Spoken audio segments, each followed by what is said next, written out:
word. I don't put water for my mouth. There's no precedent in Nigeria. There's a president, Bola Tinubu, factually. The former governor of Lagos State, Bola Ahmed Tinubu, yes, is illegitimately occupying an office in Shoden. And I've said it. You have your opinion, Shoden, I have my own. So why does he have to? No, there is a fact. There's a fact, there is an opinion. No, then go ahead with your own fact. This is mine. This is my reality. And I'm telling you, Nigeria doesn't have. Why is it difficult for you to accept that? Why should I accept in the next 4 years?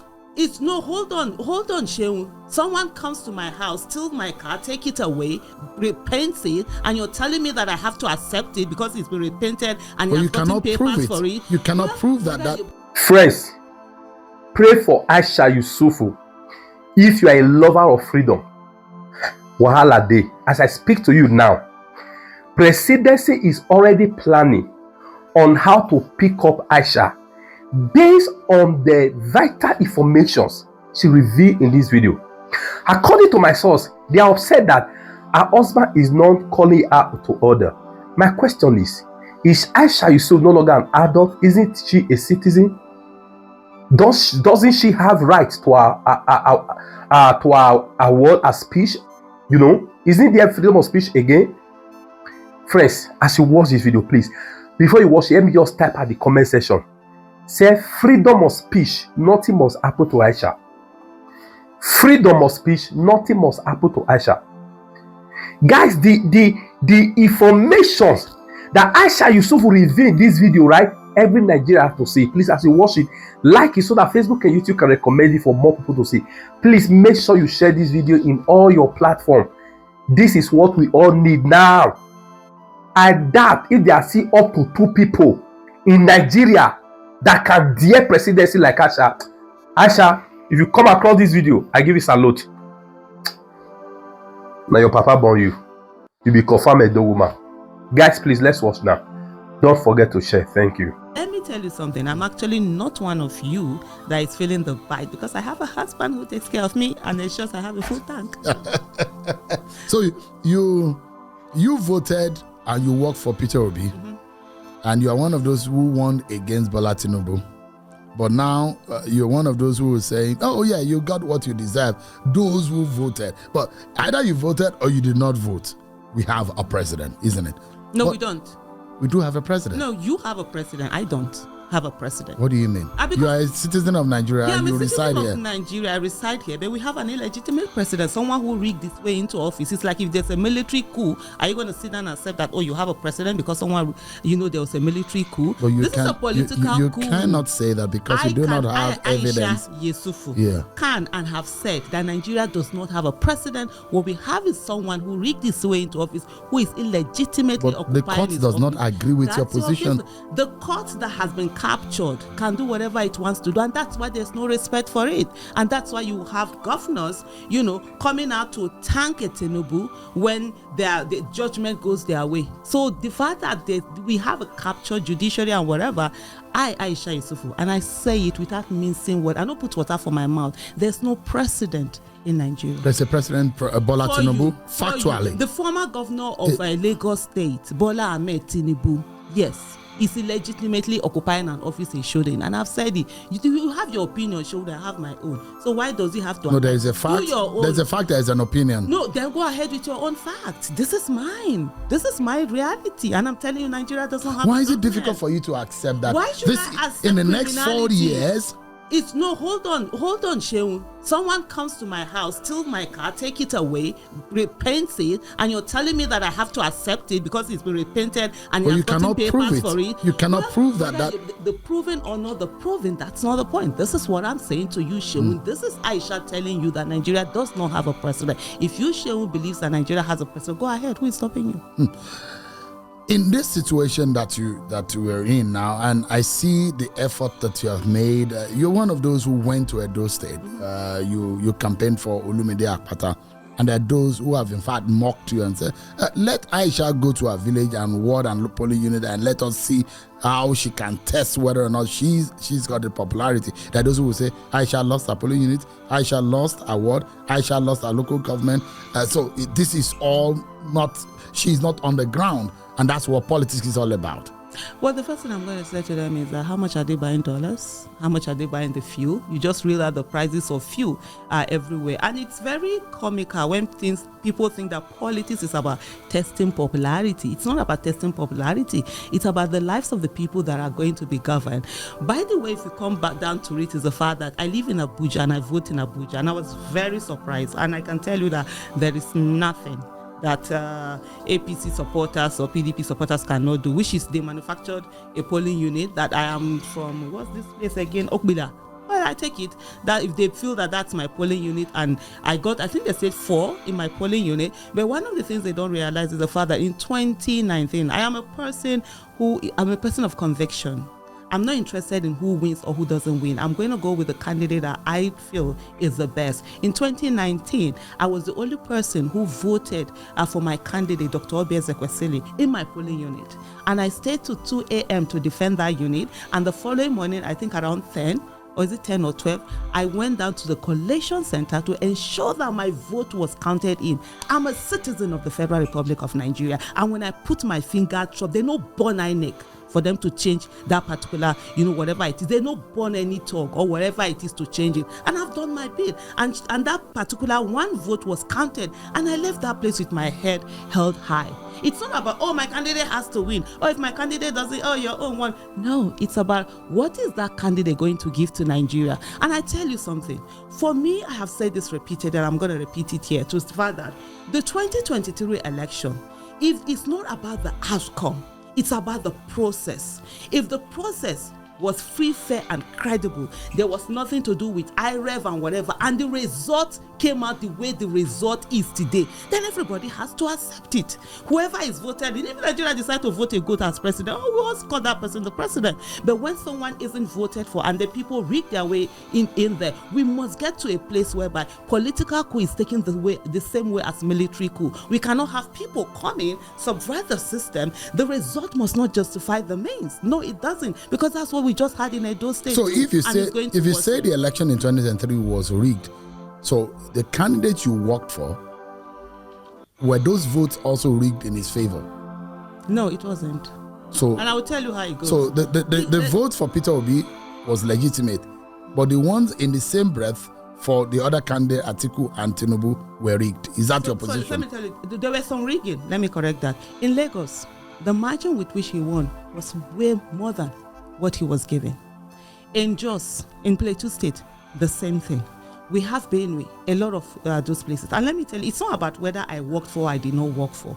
There's nothing like work for. I don't work for anyone. I work with people. And by the grace of God, I'm not going to work for anyone. I'll work with you, not for you. So you didn't work with Peter? I mean, I worked with him. You didn't work for him. So you didn't get paid for what? Why should I get paid? Who the heck has the money to pay me? No, people get paid for working in the president. Even in the US, people can. I have a big mouth, physically and figuratively, and I love to use my big mouth. And so because of that, I don't collect no dime from nobody. My NGO, I use my money. Every this thing I've been part of, movement or whatever, I spend my own money. I don't touch nobody's money. Because you know the question, there are issues being raised about the campaign funding. We'll get to that. Because there are those even pointing accusing finger that some of you have not been transparent enough into the funds that were put into your hands in that campaign. People have said so that. When you say you did not benefit at all, there are those who will be in the corner and be laughing and say, "Oh, Aisha, they please." can laugh, and you know what? And that's why I have a very huge mouth. And I say to them, "Come out anywhere that Aisha has done anything of wrongdoing, bring it out." More Aisha Yesufu, I will call myself out. You know what they call process? One of the things that Nigerians don't understand is this thing about people standing and following the due process. And that's exactly what I did. Before we get there, let me go back to what I was saying to you, Sheung. On the issue of the fact that there was no transparency, IREV on the day of election, let's not forget February 25th, all of a sudden it didn't work. There were 3 elections on a particular day, and it didn't work for one of them, which was the presidency.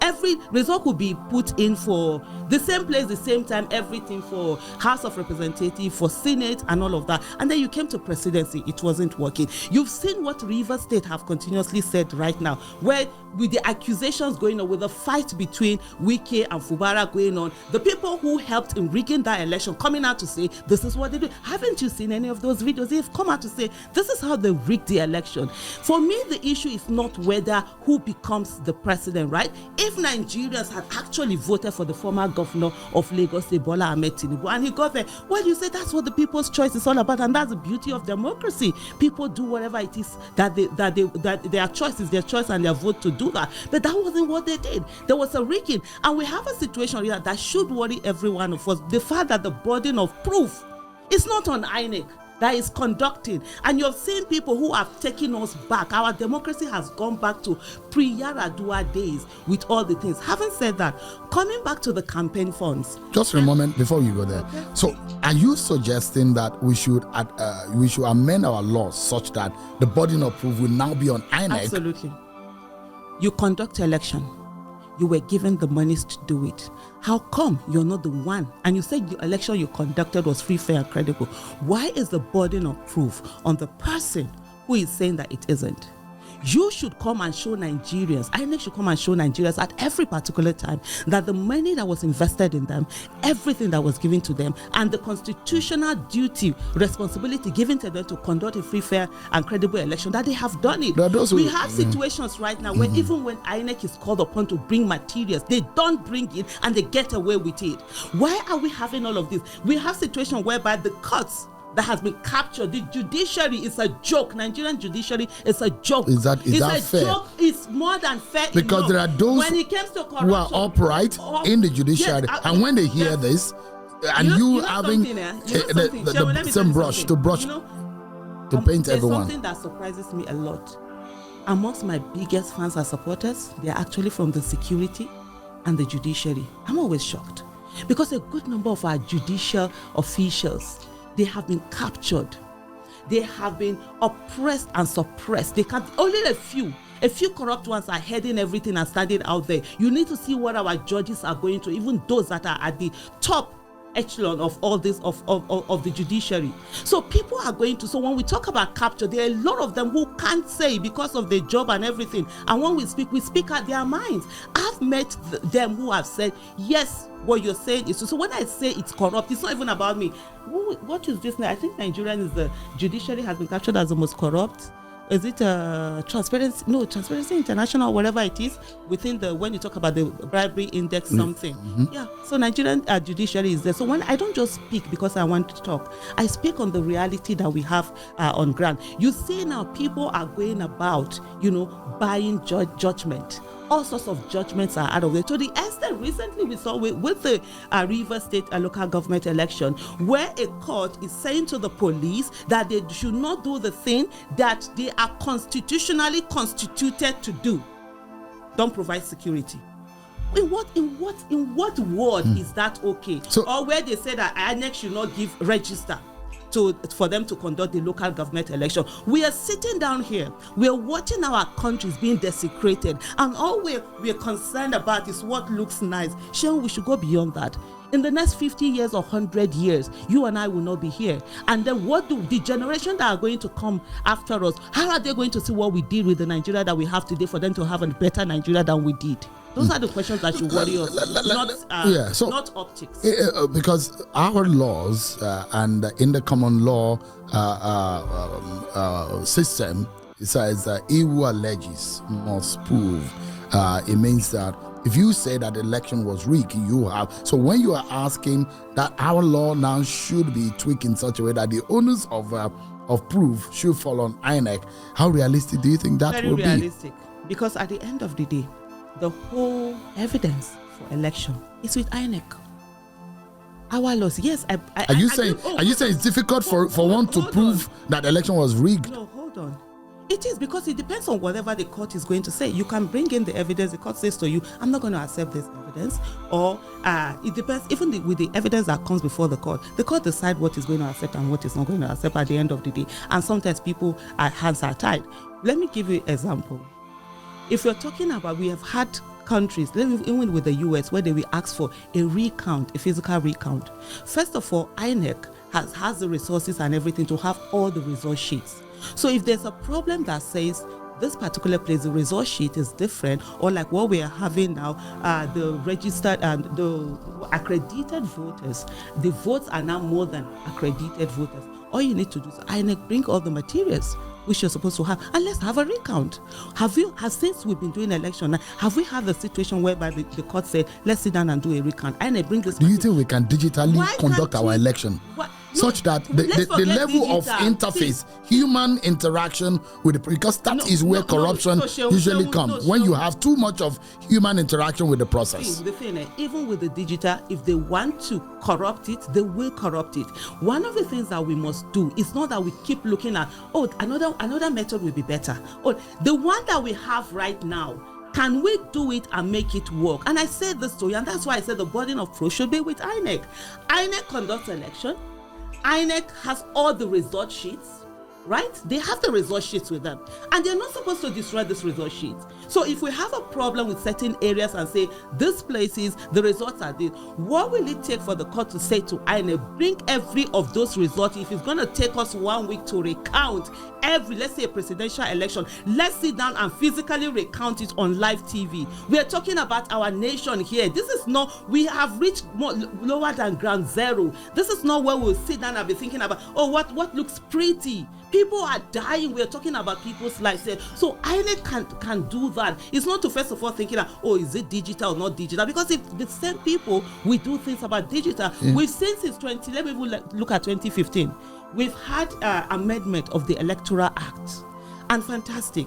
Jonathan did an amendment, brought in the card reader. What do we have? The Judiciary insisted, Supreme Court said that the card reader was not admissible in the court. It took us back.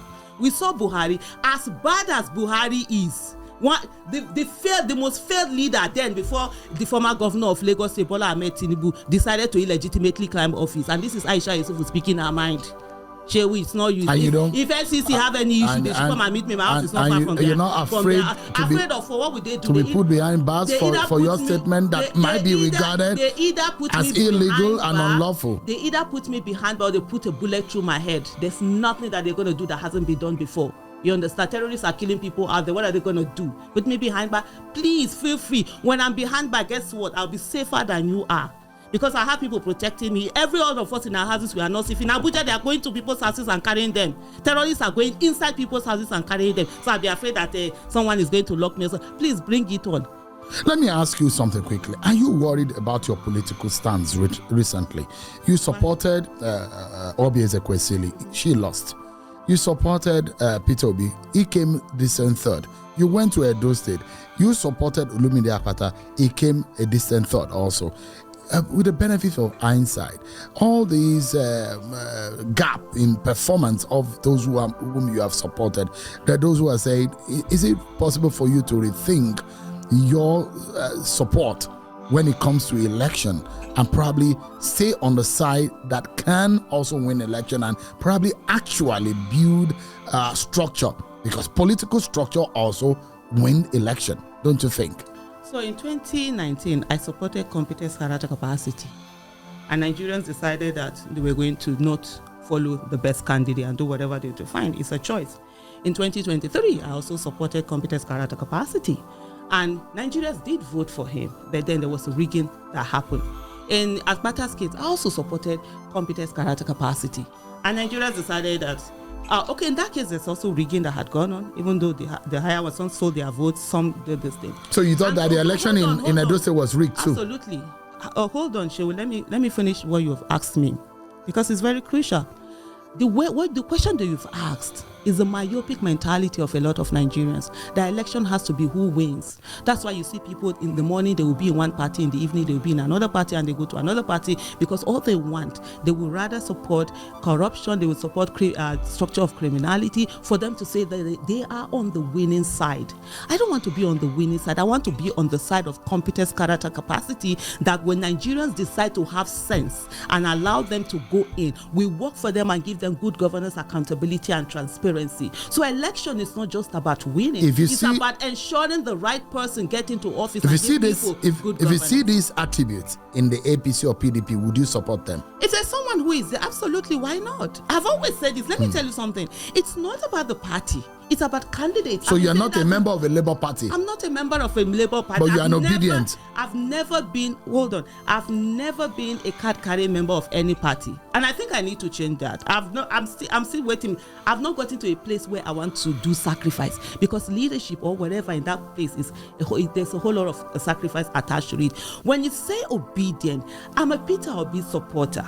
Even though when that word was coined, I was one of those persons who said that the only person that's going to be obedient is Peter Obi, because whoever is serving has to be obedient. So, but by now, with the loose definition that anyone who supports Peter Obi is obedient, yes, so that makes me obedient, but I'm not obedient to anybody. And even though Mr. Peter Obi was the father, when you get to office by the grace of God as the president of the Federal Republic of Nigeria, you are the one who is going to be obedient to the people and serve the people. And what we are looking for are people that are going to serve. And you know, there was a remark you made earlier on. Have you been paid?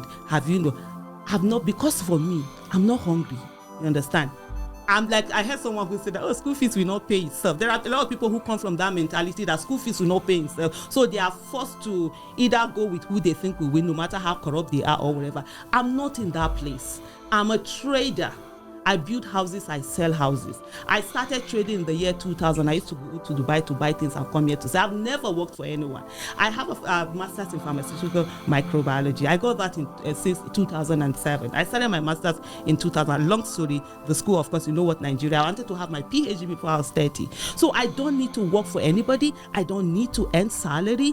I live my life. I'm financially independent. I was 40. Thanks to Mr. Yesufu too. Yeah, the man is doing a good job, isn't it? That place, I'm absolutely. We need to give him an award. Absolutely. Oh my goodness. See that I love you. You know, I'm coming to that place where, for me, I worked on my financial independence before I started speaking on Nigeria. So you're an independent woman? I'm a financially independent woman. I've been before I was 40. I grew up poor, where I would go to school in the morning without breakfast. Coming back home, I wasn't expecting lunch. And I saw how, because you are poor, you are...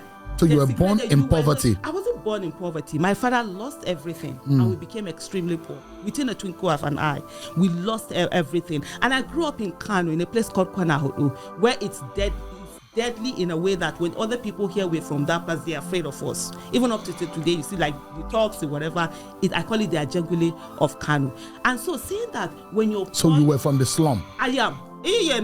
Wallahi yanzu baba wallahi tallahi duk yadda kake son shi sai mu. Wow. Chow.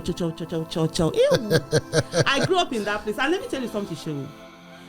I saw where, because you're poor, you're faceless, nameless, and voiceless.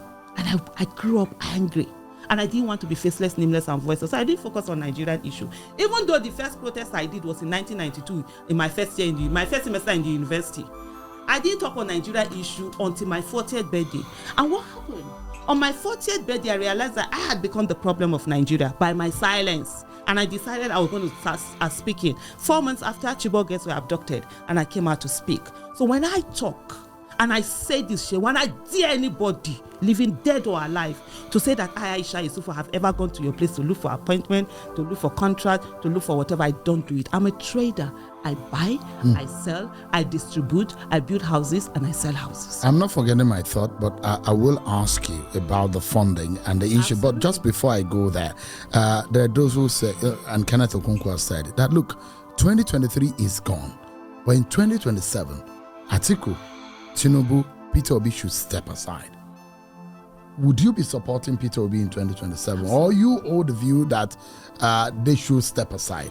You know, what I found strange about that statement, and I remember we had a long conversation with Kenneth Okonkwo. I called him out, like, on what basis was Atiku, Tinubu, and Peter Obi put on the same pedestal? Yes, or used the same bench, a paint or brush used on them.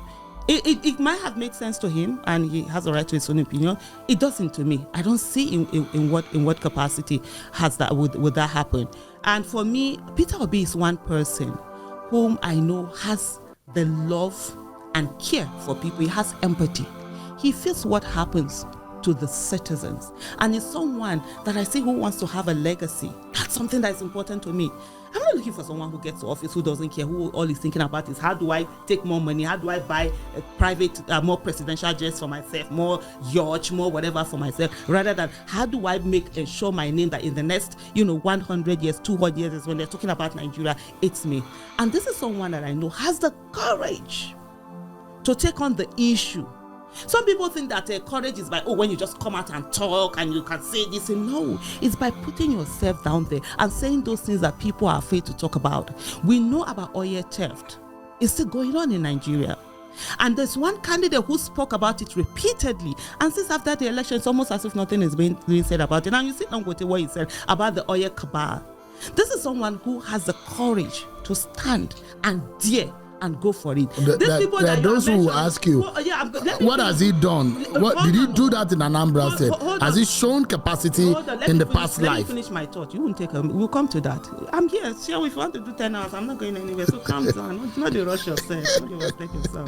You understand? You said Dangote what he has said about the oil cabal that we have and what they're currently doing. You see situation whereby Tompolo has even accused the Navy of being the one to connive with those who are stealing our oil. And nothing. And right now as we are here, nobody is saying anything about that. Come back to courage. When you talk about courage and say that whether Peter Obi has done this in Anambra, say yes, he did. You saw what he did with the Ubad family? What's this other one? There was a whole lot of like exactly what we have in Nigeria. There was a hold in Anambra State where people felt that there are certain people who control the state and nothing could be done about it. And he came on and he stood. He won the election. The election was rigged. He went to the courts, you understand, to ensure that the right thing was done, and he stood for so many years. And one of the things that he always talk about is sometimes when he goes to that, he used to go alone, whereas the other ones are coming with their shoebi, they're dancing, they're drumming, they're going on. He stayed on, you understand. That in itself is courage. One of the things you've not asked, but I'm going to ask you, one of the things that people have said is the fact that after the 2023 election, he could have asked that people be on the street. People, for them, that is courage. That's not necessarily courage. This is someone who said, no, I'm going to follow the legal system and take it to the end. I believe in the Nigerian institution and I believe in the Nigeria and go with it. But there are people who feel that it's always about get people to be on the streets, get them to be out there, put them on in harm's way or fire's way or whatever. And Peter Obi has said, no, he is not going to do that. And I'll give you just a bit of an insight into what we're doing our campaign. During that whole campaign, there was a time when I think you saw P Square. Mm-hmm. They supported Peter Obi openly. They didn't deny, they didn't hide it. And they were supposed to perform at a particular level. It took a lot. I remember I spent over 8 hours with lots of messages, giving him 1, 2, 3, I think about 9 or whatever reasons why they should be on it. And his fear was that he didn't want them to be, what's the word that is used now, to be victimized. Because he knows how the system works. There are a lot of people who want to support. Nigerians have been coward to the extent you come out and support and then you become a victim. That's the kind of person that he is. And it takes a lot of courage for someone to see people who are ready to whatever, and a lot of responsibility. See people who are ready to say, we're going to do anything if you want us to stay. But he refused. And I see people coming out to call that means lack of courage because he had 6 million people. Ms. Yesufu, if you see a better candidate than Peter Obi in 2027, would you support? Absolutely. If there's a better candidate, I go with the better candidate. I'm not tied to anyone or anything, and I know that. And I can tell you something, even Peter Obi himself, like he said, he's not desperate to be the president of Nigeria, but he's desperate to see Nigeria work. And he himself is, there's a better candidate, he will support that candidate. It's about our country that we need to rescue. It's not about anyone occupying an office. There's an influence that Peter Obi has that Tinubu cannot even dream about. You understand? Even though he's illegitimately occupying that office, he can't dream about it. And so this influence that comes from the legitimacy from the people, the love from the people, you don't need to be in office to have a name or be influential. There are those who ask, what would you do differently? Exactly, because the same thing, the same program, similar ideas that Peter Obi said he has. What are the things that Bola Tinubu has been implementing? Let me tell you something. And I'm staking my name on it. Aisha Yesufu, that's my name, my reputation. The fact that Peter Obi, as a president of the Federal Republic of Nigeria, will not go and be buying presidential jet while people are suffering. Will definitely not go and be changing his car while people are suffering. Will not be buying a yacht. Will not be using 21 billion to build a house for his, deputy vice president. Will not be wasting those money. He will cut the cost of governance. So please, let's drop that. When we talk about subsidy removal, yes, Peter Obi did say he was going to remove subsidy by 50%, and then with the other things he talked about, that he didn't say he was going to come out on the day of his inauguration to make a reckless statement without anything in place, without putting things in place. So if Nigerians want to live in fool's paradise, let's live in fool's paradise, but let's not kid nobody, especially ourselves, and say that, oh, they would have done the same thing. There is nothing like the same thing being done out of there, and there's no way Mr. Peter Obi will give a contract to his friend without any public bidding for that, contract, without going through due process of 15 trillion, naira. And then I'm talking about the Lagos Calabar Coastal Road, and then go about destroying businesses worth billions of naira just to support, some whatever thing that he wants to support there. And there's no how that a Peter Obi will sit down and dare to change our national anthem just because he feels like it and go out there. Did he change it? Hold on. It was the National Assembly that did it. No. Yes, that's what I'm saying. And go through with and come and say, yeah, and you remind me now, the National Assembly is captured, right? And it's not, the captured is not being used for the good of Nigeria. And go ahead. Who captured the National Assembly? And get it changed. There's no way he is going to do that, because he said during a campaign that he was going to change the national anthem. It gets better than the other one. The person who captured the National Assembly as of this moment is the former governor of Lagos State, Bola Ahmed Tinubu. How did he do that? Do you have evidence? By having them in their pocket. I don't have evidence, but what's the name of your Senate president? Akpabio has our Senate president. Nigerian Senate president. Yeah, Nigerian Senate president. Akpabio has evidence, and I've said it several times that he's going to do what the president has said once. So that's your evidence, right there. You think the Senate and the National Assembly is a rubber stamp of the executive? It's not a rubber stamp, it's worse than a rubber stamp. The rubber stamp was what we had during Ahmed Lawan, and you could still see a bit of trying to have a bit of independence. Right now, if anything was a rubber stamp, that's what they are. There's really literally as if there's nothing there. And you've seen a National Assembly where the two leadership of the National Assembly go out there and constantly defend the policies of the executive. And let me tell you something, Shehu. The legislative arm of government is the bedrock of democracy. Yeah, they have oversight function, they make laws, they approve appointments of people, they ratify treaties and all of that. And they're supposed to hold the executive accountable on behalf of the people. But what we have with Akpabio Senate and the other persons, the House of Representative, this thing that we have, leadership that we have, is that they don't do any of this. What they do rather is to speak and defend the executive. And I tell you something. When you have the three arms of government, right, the executive is supposed to be the weakest. Yes, there's separation of power, but in its way, the executive is supposed to be the weakest of them. But you know what, in Nigeria, it happens to be the strongest because they have money.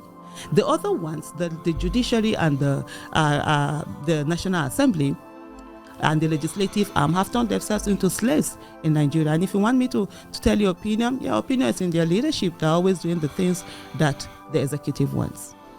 Let's ask you whether you can give us some transparency in some of the monies that have been put in your care. Yeah. Some dollars were being given to the Labour Party campaign in donations for that election. What about the ones that? Which one are you aware of? The one I'm aware of is the Obi Dati campaign. That I was one of the signatories. How much went into that account? I think we got about 560 something million, if you want me. Dollars. Million naira. Please, I'm looking for those dollars. No, because we thought that there were foreign donations. The money that came out. I'm looking for the foreign donations. Wherever they are. Did Mr. Obi tell you about that? I don't know whatever Mr. Peter Obi did or did not do. I know of the campaign that I was. And you were a signatory to. Its accounts. There are, I think we had four bank accounts. You understand, that are out there that were put together. And if you want me, I can bring up the papers and then we go through the figures exactly, the way they were. So this and the last time when we did, I think it was it January or February when we did a public, statement, putting out the accounting of the statement of account. One of the things that Mr. Peter Obi did say was that for those who said there were millions of dollars that were donated to us, please let them come and show us where these donations are. We would like to get them. I'm interested in getting those billions because elections will come on again and we need those monies that people have donated. But what I can tell you is that from the accounts that we sourced for funds from people, what we got was, if I'm not mistaken, it's about 560 something million naira. And then Mr. Peter Obi himself brought in 800 million naira, which was what we needed to pay for the polling unit agents and all of that. So all of these things I don't know, and every one of those kobo was accounted. And I'm going to tell you a very funny story. You understand? Sheon, one of the things that I'm very big on process, and you will hate me sometimes if you're on my team, because I insist if this is the way things have to be done, no matter how you want it to be done in another way, I'm not going to allow it. And so every kobo that entered that account, there was never a time that cash was taken out of that. Everything is transferred, and then people can check, and I'm sure they've already checked and rechecked, investigative journalists, the government or whatever, to see where every money went to. On the day of election, where we had about 1.something billion, that I was the one in charge of polling unit agents, because that has come up a lot. People have spoken about polling unit agents. And on the day of election, the bank where we had the money sent in someone to my house, where we worked out on how to rejig the balance, the limit that I have, for that day. And part of the things that while we're checking it, he said to me, transfer 1,000. So let's see, transfer it to your account, you understand? And let's see whether it's working. I said to him, no, I'm not going to transfer anything to my account. How will it look like that? You transfer money from campaign money. He said, no, but it's just 1,000 and we're testing. I said, no, it's not just 1,000. It's a process. And I said to him, a lot of people who are accused of corruption, most times they don't take money. It's by subverting that process that you find yourself in that way. Imagine, for example, if Aisha had even done that. The next thing, Aisha carried money, whatever. And so those are little things that I'm very, very particular about. And nothing was that. And every money that was transferred from that account, you could see where it came from. And I'll tell you something, there were people who actually reported me to Mr. Peter Obi because I refused to collect money from anybody. There were people who called me, Aisha, we trust you, we know your money is not going to get missing, let's donate the campaign let's give you some of the money, before even Peter Obi had set up his account for donation. And I can say this to you, it took Peter Obi a lot before he agreed to set up that campaign. I said there was a time I even called it that, like, look, Labour Party that are running their mouth now, Aburi ate food in belly food, saying Aisha Yesufu moi. Now you want they call the name. I don't do little money. If I steal your $1 million, what will it buy me? 3 bags? 3 handbags? Is that what I'm stealing $1 million for? It will not buy me. There are some rings it will not buy for me. So for some of them that feel these monies are big monies and they are running their mouth, what they forget is that the Labour Party had their own account and they even started soliciting money from the public before we did. And I remember going to Peter Obi and I was like, you see, now we ought to have started our account and everything. It took a long time. We finally did it. Before we got those accounts, people that came to me, Aisha, no, we give. I said no. Until we set up an account, I'm not collecting anything. I'm not going to collect anybody's cash. I'm not going to help anybody to do anything. Every money that came went to the account. There is someone who even gave us, during the campaign, gave us aircraft, 1 or 2, I think an 80 or 100 and something seater, while we're doing that whole campaign. He had seen me and he gave me an envelope. He was giving me, I refused to collect it. He dropped it on the table, went to say, I picked that envelope, I went back to him and I dropped it. You understand? And then he was very angry, no, that I'm disgracing. I said, no, it's my policy. I don't collect money from nobody. I don't. The only person I collect money from is my husband. And anything that is beyond his whatever, beyond his means or my means, I come out from it. Just wait. I have to round up this thing for you. And so he now said he was going to report me to Peter Obi. And indeed, when he saw Mr. Peter Obi, he reported me that, he gave me money. I refused to collect. Mr. Peter Obi was like, that's how Aisha is. So you see, like I told you earlier, I have a big mouth. And the big mouth is very physical and very figuratively. And because I want to use my big mouth, I don't collect nobody's money. But are you also willing, because they said that the EFCC should probe you? I've asked the EFCC. Look, the other time I said to them, I even reminded them, because after a month, they talk, and I even reminded them that Labour Party, please, you said EFCC should probe. Have you sent petition to them? Because more Aisha Yesufu, I want EFCC to come. After the EFCC several times. There's this thing in Nigeria where they do things because there are skeletons in cupboard.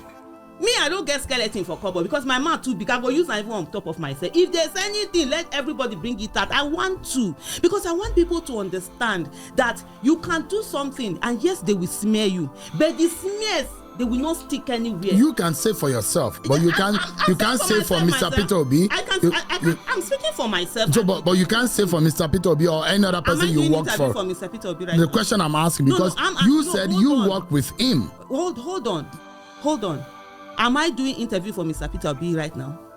You said you work with him. Am I doing interview for Mr. Peter Obi right now? But you just said on this interview that you work with. My question, will not continue. No, you are having an interview with me. But the question is, I will get to your question. Aisha Yesufu. Exactly. But Aisha Yesufu says she worked with Peter Obi. Okay. And I told you I worked with Peter Obi, and that was why I took care of a particular campaign, the campaign donation accounts for the public that he did. I was one of the signatories, and Peter Obi was not even a signatory. Peter Obi did not have any say on the monies that came in from the public. The only say he had was on the 800 million naira that he brought, and when he asked for them to be used, so they used it in legal fee in giving the parties to settle polling unit agents. They did that. I've taken responsibility for that. What else do I need to take responsibility? I'm not taking responsibility for anything. And Peter Obi himself, like I said to you earlier, had come out to say to these people, can you please tell us where these monies are coming from? And I think the person you are referring to, I saw some people who said to me that Aisha Yesufu, you should sue them for defamation. And I say, if I sue them, what will I get? Poverty? I need somebody with real money. God born anybody will be billionaire for Nigeria. Let them come out and say that Aisha took any this. Then I will go to court, so that I know when the court case is finished, I will collect some money in damages. Not the one that I'm going to go and spend millions of naira, spend 15 to 20 or 30 million naira on lawyers to carry you to court, and then you come and tell me that the whole of your worth is not up to 6 million naira. So that's what I'm waiting for. So there are accusations that I don't have any problem with accusation. There was something I wanted to say. You almost derailed me, and this is it. Most Nigerians feel that the only way you can show that you are clean or you're not like that is to stay away from anything and not do anything. I'm like, no. I will go in there. I will do it.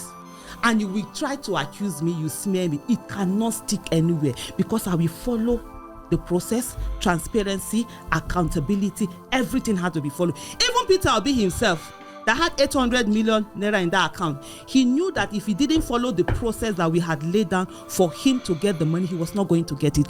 We had this thing, he has to call, verbal instruction, written instruction. There were times that he forgot one, he did the other one, he's on his own. Okay, when you tire finish, you will come back, because you know what? Process has to be followed. And I know a lot of Nigerians, don't understand what processing is. But there's a question you've not asked. Let me help you in answering it, even though you've not asked. There are people who have come to, we have a summary of the account. Let me bring out that summary, right? Because so that we will. You had it handy. It's public now. If you go to my Twitter page and put it there, it's not something that I'm saying that it's not hidden. The account is not hidden. I've seen people who said, you don't have how many pages, whatever. The pages of account, we handed it over to the person whose accounts we're managing, to the people we're managing their account, both pure and dirty. And then there's a summarized version, that was put out there for the public. So we have what the what do you call it, summarized version that we put there. Citizens' donation was 595,976,994 naira. That's what the citizens' donation that we got. And then 800 million naira was part of the things, that came in from Mr. Peter Obi. So the total was 1,395,976,994 naira. That was the total. And then we had expenses. We had campaign materials. We used 268,374,330 naira. Media and radio broadcasting, we used 16,422,867 naira. So what we did with the media, we're very focused. We didn't have huge pocket like other people. So we didn't focus on TV adverts and go or whatever. We did radios across the country. Bank charges 1,750,544 naira. Administrative expenses 475,000. Legal expenses 744,500,000. And then you had campaign and election activities 28,500,000. But there's one I kept aside, which is the polling unit agents expenses. We had 324,381,700 naira. I'm going to come to you on this. With the polling unit agents, when we did, I told you, remember I told you that on the day of polling unit agent, the bank had sent someone to my house to help me with this thing. Aisha Yesufu, I was the one that was in charge of polling unit agents payment for Peter Obi. The money we had budgeted about, our budget was like 1.4. We had about 130 something thousand polling unit agents, 1.4. On the day of election, we started with the payment. We had started giving. So before then, was it that money before then, when Labour Party finally gave us the list, because we kept insisting, give us the list, I didn't get it. We got it at less than 24 hours or 48 hours to election. And so when we got it, we sent messages to all the Labour Party agents and said, send in your account number. So account numbers came in. And then we started paying on the morning of the day of election. While we're paying, something was off. Remember, people were saying they were not seeing agents in this thing, something was, and so we decided to do a test run of calling different this thing. You call a number, maybe it's a male, female pigs, or it's a female and male pigs, and like, what are you talking about? What are you doing? This thing. So Anna said, okay, you know what? Stop all payments. Yeah, I made that decision. And anybody want to say anything, I don't even care. So I go on. I kept receiving, the normal this thing they do. They say, oh, you're supposed to send 200 million to this, 400 million to that, this million to this, that they pay polling unit agents. I say, no, we are paying the polling unit agents. And I say, how? I said, by directly through their accounts. You pay them directly. Remember that election was when there was even that no cash, whatever. I said, so we'll do the transfer. That was even the first time that I knew that there was a bank's microfinance, whatever, or financial this thing that you could just use the person's phone number to open accounts and send them in. So there was a lot. If courts can kill somebody, I would have died on election day. Because the different this thing that, as one time my husband came to me and said, baby, are you sure these people will not say, let them not need to not happen? They say it's because if I say whatever they will say, let them say. Because I've seen there are no polling units. So what we had was that the list that was given, the names that had been given before were swapped. And were populated with fictitious names. And I'm saying this, and they've heard it, and I've said it before, they had fictitious names. And this was coming from the Labour Party national headquarters. From the Labour Party. I don't know whether it's the national headquarters or whatever headquarters, the Labour Party itself. And so, I said, no, we're not going to pay. Towards that, I couldn't reach Peter Obi. It was towards around evening, or maybe around 4 something, that Peter Obi called me on election day. I said, sir, see what's going on. The list that we're giving, it's mostly fictitious. Apparently what they need, what I wanted, they've done that to other parties also. Even with these elections that have been going on, that this is what parties do. So they always tell you that, oh, you're not supposed to ask questions. And I was told that, oh, but we don't ask questions, you just send. I said, no, we want to build a new Nigeria. Not in Nigeria where you just send money anyhow. This is someone's hard-earned money that he's bringing in for us to pay polling unit agent. And so when I spoke to him, he said, Aisha, I said, don't worry, keep my money.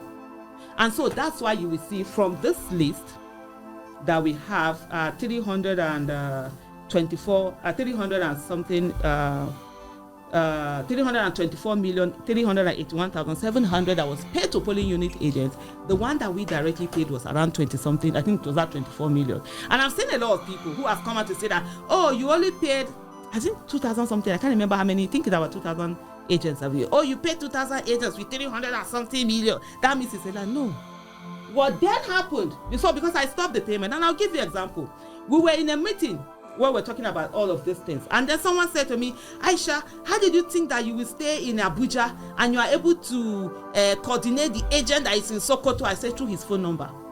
Because remember, INEC gave everything. Everybody's name had to come with phone number, pictures and all of that. And the person was quiet. And then he now said to me, Aisha, some of these agents cannot read and write. And I said, if the agents cannot read and write, how did they become our polling unit agents? I have a big mouth because I insist on doing the right thing. In the year 2000, what was it called? NYC overpaid me with about 8,000 something. 8,000 was big money. I returned that money. Even when NYC didn't want me to, I have the letter that I wrote and gave them. I kept my comment. Unfortunately, I didn't give them to that signing. I didn't realize I should have done that. They fought me, returning. Everybody called me all sorts of names. I returned it. That's how many years ago? 24 years ago, when I did my youth service. And so if at that time I had taken that money, you think I will have mouth to talk today? I have mouth to talk today because I know I follow process. So when we did that, so what now happened with this 300 million that people are saying? When the election was done and everything, they were talking, okay, polling unit agent, the parties were saying this. Peter Obi now decided he was going to send to the different, this party, states, whatever. We sent those funds. That's what we spent. I think it was about 300 million. Yeah, I think that's 300 million that was sent to all of them to say, okay, settle the agents that did this thing. And so that was it. So some people that come out to say, oh, they only paid 2,000 with it. No, it's not. And so for me, every dime that I'm under, and remember, this is not my first time of being in a campaign, this thing. I was of Dr. Obi Ezekwesili. And we came out and we gave everything. When I did the one of Dr. Obi Ezekwesili, she wasn't a signatory. And we accounted for every dime. The same thing with Peter Obi. Peter Obi was not a signatory to that account that was collected. We accounted for every dime. I know Nigerians are not used to it. They are looking for people who are looking for millions from some politicians. Say what happened. But Mr. Peter Obi, 1 naira has never exchanged hands between me and him. He knows it. Let me ask you quickly. With what is happening in the Labour Party, because there must be a vehicle for the man you believe could get into office. Are you worried about that vehicle, the Labour Party, the leadership issue, and all of the mess that is going on? Does that hurt you in some way?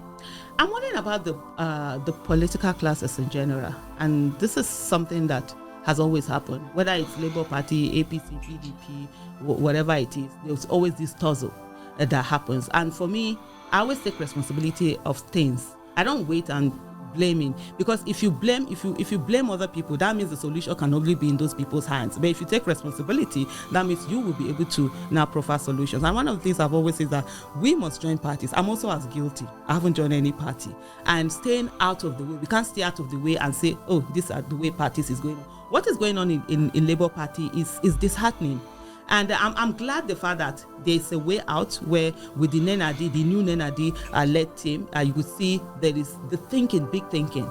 There's something they call the law of the lead, where there's no organization that can go beyond the thinking of the leadership. And so we had the leadership in Labour Party before, at the Abure-led leadership, that cannot... the court has reinstated it. Okay, yeah, and then there's an appeal going on, right? And so the former Labour Party chairman, Julius Abure, couldn't think beyond just that, holding that office. Couldn't see the fact that you can actually be the party in power and be able to effect a lot of changes, doing, their small local champion. And I didn't blame them. Like even during the election, where there was a lot of issues, I said to people, Labour Party was jejely playing its Nigerian league, and then you took them to Premier League. So of course there's going to be a problem. And so they have not even up to now been able to get in there. But there's a current leadership in place, the caretaker committee led by Madam Nenadi Usman, that you could see there's a way, there is a vision, there's a way out here. And I look forward to them, getting the everything well worked out. And also Nigerians removing that conditioning that we've had for years, where they told us that politics is dirty. There's nothing dirty about politics. Politics is true where elected officials come in. And so therefore, every one of us must be invested. For too long, we've left the political space for people who are jobless, who don't have job, who you needed to survive. We need to have people there that have second jobs, that don't need politics to survive, so that they'll be able to make those hard decisions. Quickly, there are those who think maybe Peter Obi could be a deputy or vice to a Rabbi Kwankwaso. Well, Rabbi Kwankwaso. Why the hysteria? Because Rabbi Kwankwaso believes that he's better. Rabbi Kwankwaso should calm down. He said he's better academically than Peter Obi. I said calm down. You know what Rabbi Kwankwaso did? Aisha Yesufu, I did a video. I think it's like, if I'm not mistaken, it's more than 10, 15 minutes or maybe 20 minutes video during that 2022 election. And I said to Rabbi Musa Kwankwaso in that video, look, this should be about Nigeria. This should be about good governance. It shouldn't be about someone, me or whatever. At the time that election was going to happen, Buhari had just come, who was from the northwest, and then you're saying you're and Muslim, and you're saying you too you want to come and take it. At the end of the day, it shouldn't matter wherever somebody's region is from.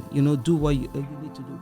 And in terms of geographical spread, Peter Obi had better geographical spread than Conquest. So at least even the election, the results that INEC finally decided, you can still say, but he didn't feel it. And I said, look, Biden was vice to Obama, even though Obama he was younger.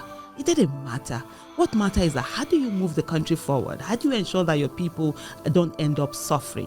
And then Kwankwaso felt that, he wanted to do it. And this, I saw one interview where he said he's a civil engineer. He's, how old did he say he was? He has a PhD. He has a PhD in engineering. A former minister, a former senator, a former governor. Don't you think those political and that profile maybe is towering than that of Mr. Peter Obi? You don't think Mr. Peter Obi could be a deputy to Kwankwaso going forward? If Mr. Peter Obi is a deputy to Kwankwaso, I can tell you that Aisha Yesufu, will work against that ticket in whatever capacity I can. That is legitimately and constitutionally allowed. Because it's enough of the nonsense we have done over the time in this country where we continue to put the best food last. So you think Peter Obi is better than the Kwankwaso? It's better than Kwankwaso. So let's calm down and beg. It's not about this thing. It's not about that you sponsored people to go what do you call it, abroad to go and get education. During the election, every time Kwankwaso is always entering plane where it was his pilots that have done this thing. Where is Kanu when you were talking about education? At the hierarchy of education. Yes, you sponsor some people there. Where are all of those things? So as far as I'm concerned, you understand, and that's my own opinion. Somebody else might be different. For somebody else, it might be the other way. Peter Obi is way better, and we should not be in a place where we are putting we're putting our best foot backward. If Peter Obi decides to be a deputy, would you still support him? No, I said I will work against you. Know they have a talk. No, even if it's not for Rabbi Kwankwaso, if he deputizes for anybody, whether I think for anybody, more Aisha Yesufu, if I will work for against them, he were. Now by first say go enter there.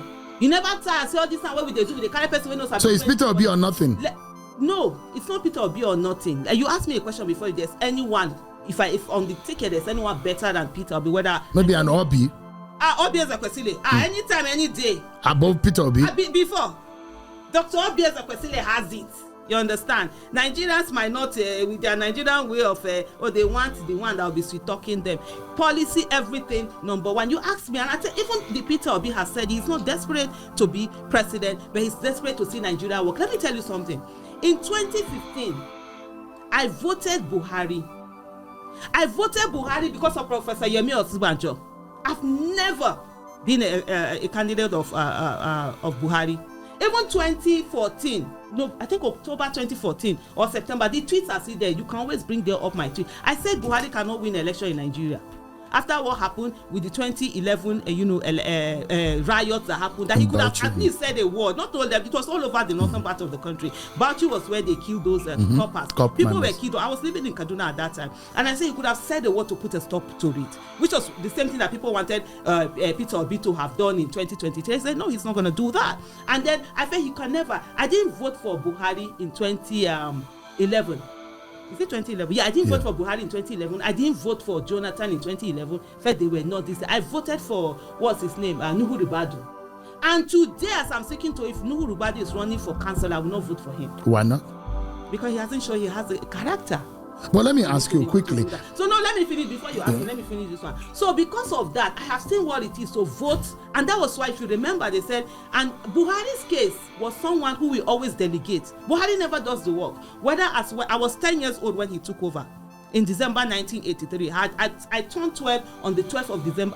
I turned 10 on the 12th of December 1983. Buhari took over on the 31st of December 19. I'm aware of that. The jubilation on the streets and everything. He delegated to Ide Agbo. When he was what's the name of PTF chairman, he delegated to that something consortium. That the acronym was APC, and then so we knew he has always used to delegate it. When he came, he did delegate, but he didn't delegate to Osinbajo. I remember that was when we were saying, oh, Osinbajo will take care of the economy, he will take care of security because of the insecurity that was rife, the attack on democracy and everything, the impunity from PDP's led government at that time. And we decided with these people, okay, let's try change. And I kept saying, no, if they don't work, we vote them out again. Unfortunately, Nigerians didn't go there. So I've seen what it is. You vote for a deputy. There's nothing there. There's no whatever. They just put them by the side. I will support Peter Obi to go and be somebody's. So quickly, do you think that Peter Obi should step out of Labour Party? Because it does look like the mess in Labour Party and the cobweb of crisis is entangling.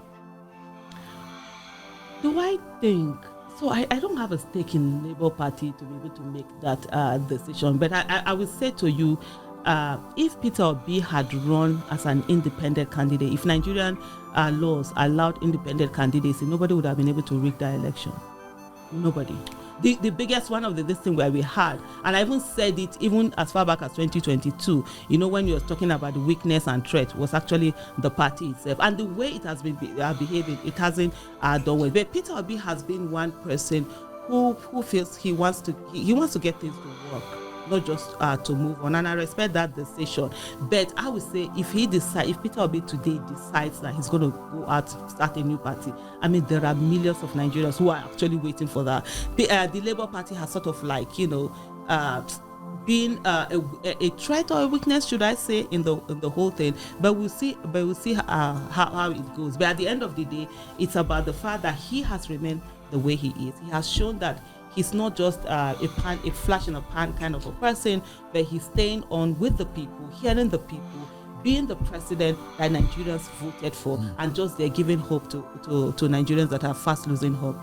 On a final note, as a Nigerian and someone who has a love of the country at heart, though the government is saying, look, some of our policies may bring some immediate hardship, but in the long run, it will benefit the people. And they make comparison of countries in the world where policies have gone in this direction. What kind of hope message are you able to give Nigerians today as to how great our country could be, and in a present situation, the kind of perseverance they should be able to muscle? Nigeria has everything to be great, and God has given us everything we need to be a great nation. And so when I see people praying for Nigeria to solve our problem, I say God will not do for us what He has given us capacity for us to do for ourselves. There's a whole lot of great hope in Nigeria, but it's disingenuous of this administration to say that they have put policies in place that on the long run are going to yield result. They haven't. And most times you see, if you're talking about people suffering, why is it that those that are in government aren't suffering? Why is it that they're wasting so much of taxpayers' money that it's not there to be wasted? But for me, the message that I would say to Nigerians is that we have a great nation, an amazing nation, and we have everything. Our unity, our diversity, they are all opportunity for us to excel and be there. And one of the things we must understand is that we must take part in politics. In 2018, I came to that realization that politics must be everybody's business. And like Dr. Obi Ezekwesili has repeatedly said, that we must fix politics to fix Nigeria, because that is where the people who are going to govern us, come in. And one of the things we must do is to forget about, our differences in terms of religion, in terms of tribe, gender, age, and all of that, and focus on the fact that we need to have accountability, transparency, and good governance, and to get ourselves going. And on the final note, I will say to every Nigerian that, look, if you go to any part of Nigeria and you take away the dressing and you take away the language, we all look similar. The air of poverty is the same. The untarred roads, the fact that access to good quality education is dependent on the economic status of one's family, the fact that we don't have good healthcare services, the fact that there's a lot of unemployment, the fact that, those aren't good, people are suffering. So those are things that unite us. Why don't we unite and solve all of these problems and have a great nation? Then we can ask ourselves, who are we? Thank you. Ms. Aisha Yesufu, thank you so much. It's always a pleasure talking to you, albeit sometimes we disagree because It's a disagreement is okay. Let me just say something on that. And I love the disagreement. Even when you don't agree to something, at the end of the day, they say that I get coconut head. I know they hear what. That's how it is. And even my husband, when he came to propose to me, I said to him, I don't like housework and I'm always sick. And he still married me and I'm here enjoying myself. Many thanks to Mr. Yesufu. He's doing a great job. No, he's an amazing human being.